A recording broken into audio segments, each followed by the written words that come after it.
Hello everyone, welcome to this session of Textbook Super Coaching. Myself Preeti, your Paper 1 faculty. I hope everyone is fine.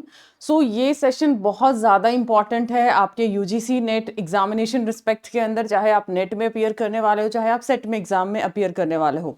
आपको पता है UGC अभी जो HECI bill है उसके बारे में बात हुई, यूजीसी को बंद करने की भी बात हुई है। उसके साथ साथ AICT या फिर आपका NCT है, उसको भी क्या कर दिया जाएगा, एक तरीके से एक अम्ब्रेला यहाँ पर बॉडी काम करने वाली है जो कि बाकी सारे वर्टिकल्स को भी क्या करेगी, चेक करेगी।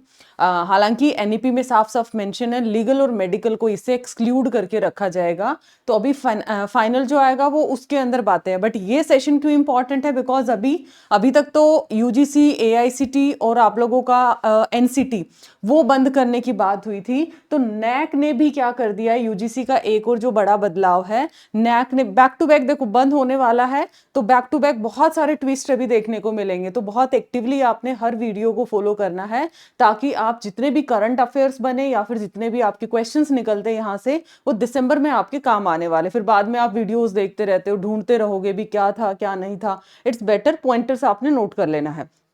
तो अभी जो NAC का 7 स्केल रेटिंग सिस्टम था इनका अक्रेडेशन का, आपको पता है कि अलग अलग रेटिंग्स दी जाती थी, अक्रेडेट किया जाता था, वो उसको क्या कर दिया है, खत्म कर दिया है।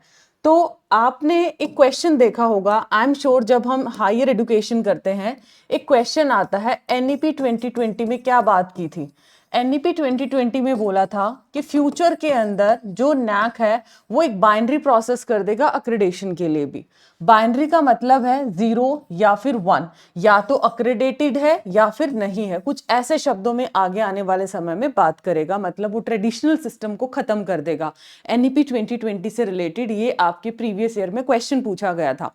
अक्सर बच्चा तो पूछता था मैम बाइनरी कैसे होगा, कैसे हो सकता है, बस वही चीज एक तरीके से अप्लाई कर दी है। डायरेक्टली हम लोग नोटिस पे आते हैं, इंफॉर्मेशन पे आते हैं जो आपके लिए काफी इंपॉर्टेंट है। देखिए जी, so colleges to be rated by new AI based system, ये एजेंसी NAC ने क्लियर कर दिया। अच्छा, NAC की स्थापना कब हुई थी, कमेंट सेक्शन में जरूर बताइएगा। NAC का पता तो under the aegis of UGC इसकी स्थापना हुई है, बट कब हुई है, बिकॉज NBA और NAC इकट्ठा ही इनका हैप्पी बर्थडे आता है, तो आप कमेंट सेक्शन में बताइए। ये जो सिस्टम आएगा, अभी तक जो हमारा ट्रेडिशनल सिस्टम था जिसको हम फॉलो करते आए थे, उसको अब रिमूव करने की बात है, उसको बंद करने की बात है। जो अपडेटेड मॉडल होगा उसमें 2 लेवल्स के अंदर असेसमेंट किया जाएगा। प्लीज ये सारे पॉइंटर्स नोट कर लीजिए, एग्जामिनेशन पॉइंट ऑफ व्यू से काफी जरूरी है। इसमें एक बेसिक रहेगा और एक advance maturity based model system को यूज किया जाएगा। आर्टिफिशियल इंटेलिजेंसी का कहीं ना कहीं इसमें रोल प्ले आता है।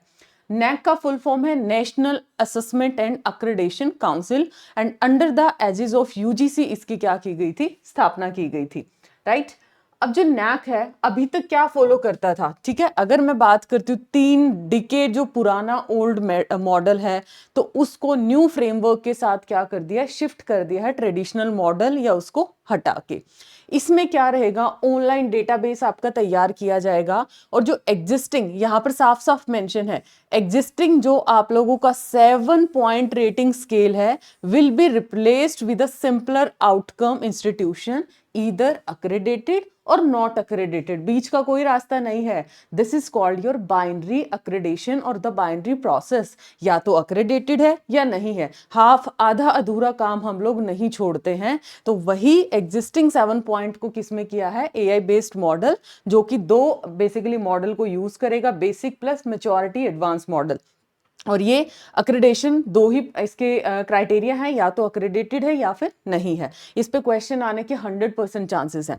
जो अपडेटेड मॉडल है, जैसे कि मैंने बताया, बेसिक और एक advance maturity based graded system को फॉलो करेगा।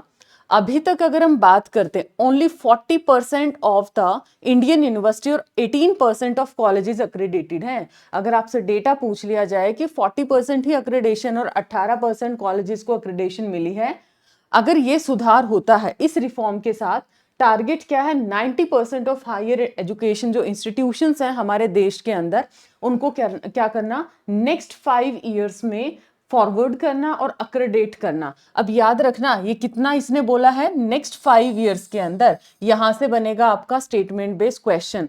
कोई भी बच्चा इस सेशन को मिस नहीं करेगा एंड लाइक और शेयर जरूर करना है सो दैट मैक्सिमम स्टूडेंट्स इसको नोट डाउन कर पाए सारे पॉइंटर्स को, बिकॉज इसके हिसाब से स्टेटमेंट बेस्ड क्वेश्चंस बनेंगे आपके सामने हायर एजुकेशन में। नेक्स्ट बोलता है कि earlier model assess nearly 90 parameters, 70% support थे डॉक्यूमेंटेड प्रूफ से और 30% इवैल्युएट होते थे टीम विजिट से। ये एक तरीके से हम लोग देखते थे भी डॉक्यूमेंटेशन क्या है, यही था हमारा ट्रेडिशनल मॉडल, है ना। और 30% नैक की टीम क्या करती थी, इंस्टीट्यूशंस के अंदर विजिट करती थी। आपको भी याद है, मतलब नैक की टीम आनी थी ना, बहुत ही डिसिप्लिन इन्वायरमेंट होता था उस दिन यूनिवर्सिटी या कॉलेज के अंदर, याद है सारे स्टूडेंट्स को, राइट। तो ये बोला है। तो अकाउंटेबिलिटी के लिए NAC will randomly select a panel of stakeholder। क्या प्रोसेस रहेगा, स्टेक होल्डर्स का रैंडम एक पैनल सेलेक्ट करेगी। वो क्या हो सकता है, उसमें कौन कौन कंसिडरेशन है, यहां से भी स्टेटमेंट बेस्ड क्वेश्चन बनेगा, प्लीज नोट डाउन।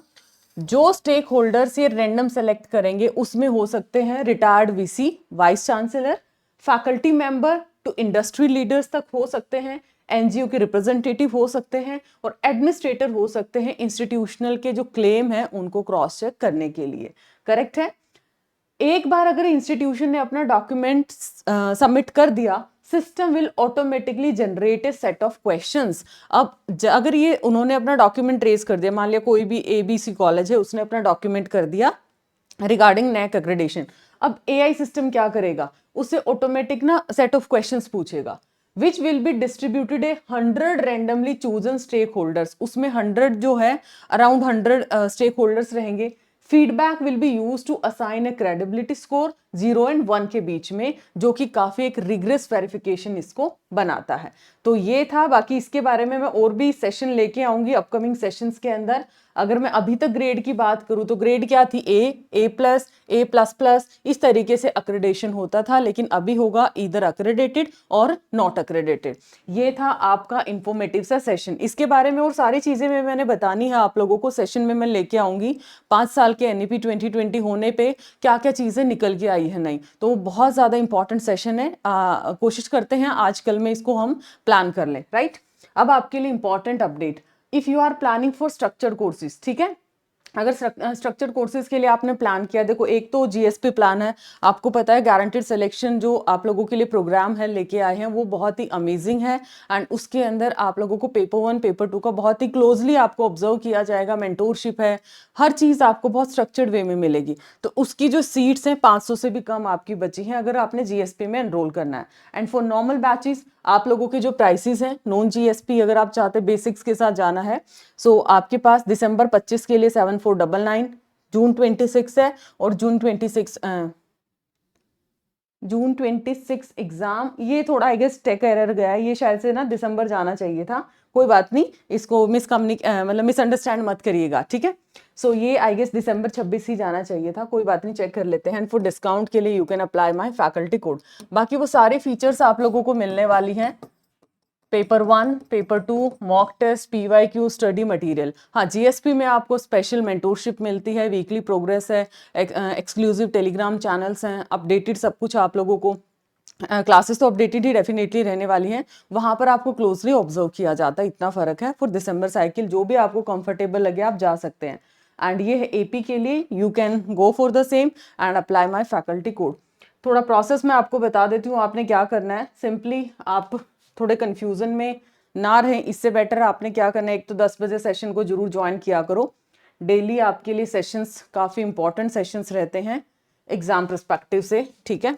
देखिए, आप मान लिया आज के ही 10 बजे के सेशन में जाते हैं, तो आपने क्या करना है, गारंटेड सिलेक्शन फाउंडेशन बैच लेना है तो फर्स्ट गूगल फॉर्म, अपग्रेड कराना है सेकंड वाला, और उसके साथ साथ पास इलाइट लेना है। इस पे सारे लिंक आपको डिस्क्रिप्शन में दिए, जो भी आपकी नीड है अकॉर्डिंगली आप यहाँ पर क्रॉस चेक कर सकते हो, ठीक है। So like and share this video. सारे क्वेश्चंस आपने नोट कर लेने जितने भी मैंने आज बताए हैं, एंड NAC की स्थापना कब हुई है ये कमेंट सेक्शन में बताना है। सब्सक्राइब द चैनल, मिलते हैं नेक्स्ट वीडियो में, बाय बाय, टेक केयर।